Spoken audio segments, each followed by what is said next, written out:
Hello दोस्तों, स्वागत है आपका अपने यूट्यूब चैनल पर। तो आज हम आपके लिए लेके आएंगे निबंध जिसका टॉपिक है एक भारत श्रेष्ठ भारत।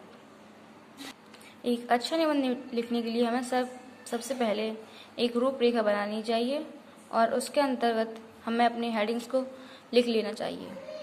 तो शुरुआत में हम अपनी प्रस्तावना लिखते हैं, जिसके अंतर्गत हम टॉपिक से संबंधित चीज़ें लिखते हैं। तो पहली हेडिंग डालेंगे अपनी प्रस्तावना और उसके अंतर्गत टॉपिक से संबंधित कुछ चीज़ें लिखेंगे। जैसे भारत एक अनोखा राष्ट्र है जिसका निर्माण विविध भाषा, संस्कृति, धर्म के तानों बानों, अहिंसा और न्याय के सिद्धांतों पर आधारित स्वतंत्रता संग्राम तथा सांस्कृतिक विकास के समृद्ध इतिहास द्वारा एकता के सूत्र में बांध कर हुआ है। एक साझा इतिहास के बीच आपसी समझ की भावना ने विविधता में एक विशेष एकता को सक्षम किया, जो राष्ट्रवाद की एक लौ के रूप में सामने आती है, जिसे भविष्य में पोषित और अभिलाषित करने की आवश्यकता है। और हमें अपने निबंध को और अच्छा बनाने के लिए एक कोटेशन उसमें लिख देनी चाहिए। तो प्रस्तावना के सार को हमने एक छोटे से कोटेशन के रूप में लिख दिया है। अनेकता में एकता ही है असली पहचान, एक भारत श्रेष्ठ भारत कहलाए महान। और चलते हैं अपनी दूसरी हेडिंग की तरफ। अखंडता में एकता। राष्ट्रीय एकता का मतलब ही होता है राष्ट्र के सब घटकों में भिन्न भिन्न विचारों और भिन्न भिन्न आस्थाओं के होते हुए भी आपसी प्रेम, एकता और भाईचारे का बना रहना। राष्ट्रीय एकता में केवल शारीरिक समीपता ही महत्वपूर्ण नहीं होती, बल्कि उसमें मानसिक, बौद्धिक, वैचारिक और भावात्मक निकटता की समानता आवश्यक है। एकता शब्द का अर्थ है एकीकरण, जो हम पन के सार पर जोर देता है। अखंडता में एकता का मूल मंत्र का मूल अर्थ है एकरूपता के बिना एकता और विखंडन के बिना विविधता।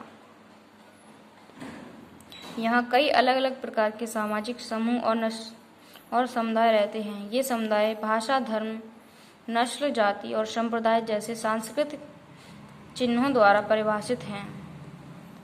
जनगण मन का है मान बढ़ाता, जनगण समर्पित एक भारत श्रेष्ठ भारत, असमता रहित अखंड भारत।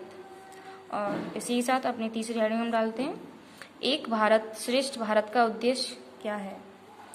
तो इसका उद्देश्य है कि पूरे देश के लोगों को एक दूसरे से जोड़ना है, जैसा कि हम सभी लोगों को एकता से रहना चाहिए। और भारत सरकार द्वारा शुरू की गई एक योजना भारत श्रेष्ठ एक प्रभावशाली योजना है।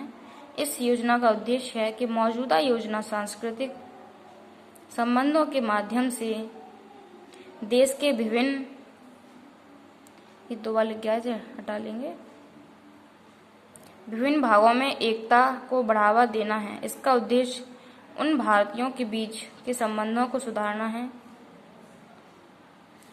हमारे देश की सभ्यता और संस्कृति पूरे विश्व में प्रसिद्ध है। और इस हेडिंग के सार को हम कोटेशन के रूप में लिख लेंगे। एक भारत श्रेष्ठ भारत को हम सब मिलकर जब आगे बढ़ाएंगे, तभी देश में नया बदलाव लाएंगे। और अब हम अपनी चौथी हेडिंग डालेंगे, भाषा और संस्कृति। मातृभाषा किसी व्यक्ति, समाज, संस्कृति या राष्ट्र की पहचान होती है। वास्तव में भाषा एक संस्कृति है। उसके भीतर भावनाएं, विचार और सदियों की जीवन पद्धति समाहित होती है।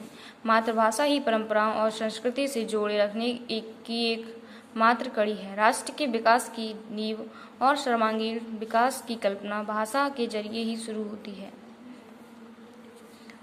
संस्कृति इंसान को सभ्य बनाती है और भाषा जीवन की खुशियाँ लाती है। पांचवी हेडिंग, सांस्कृतिक एवं ऐतिहासिक संबंध। एक भारत श्रेष्ठ भारत का उद्देश्य सांस्कृतिक एवं ऐतिहासिक संबंधों के माध्यम से देश के विभिन्न भागों को एक सूत्र में पिरोना है। जैसा कि संविधान निर्माता भीमराव अंबेडकर ने कहा, जो कौम अपना इतिहास नहीं जानती, वह कौम कभी भी इतिहास नहीं बना सकती। यह वास्तव में भारत के लोगों लोगों को लोगों से जोड़कर एकता, शांति और सद्भावना को बढ़ावा देगी तथा अखंड भारत के स्थायित्व में महत्वपूर्ण भूमिका का निर्वहन करेगी। और इसकी कोटेशन है, भारत में मिलते हैं हर तरह के रंग, तभी तो है हम सभी एक संग। और अंतिम हेडिंग के रूप में हम अपना निष्कर्ष लिखते हैं, जिसमें हम पूरे निबंध में कही हुई बात को लिखते हैं। निष्कर्ष का मतलब ही होता है उसका पूरा निचोड़ पूरे निबंध का।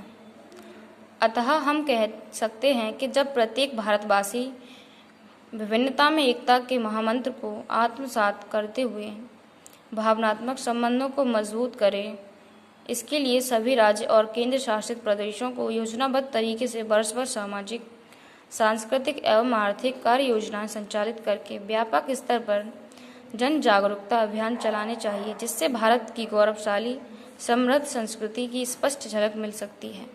तब जाकर एक भारत श्रेष्ठ भारत का सपना साकार होगा। जैसे अयम निजा परो येति गणनाम लघु चेत साम उदार चरित्राना तो वसुधैव कुटुम्बकम।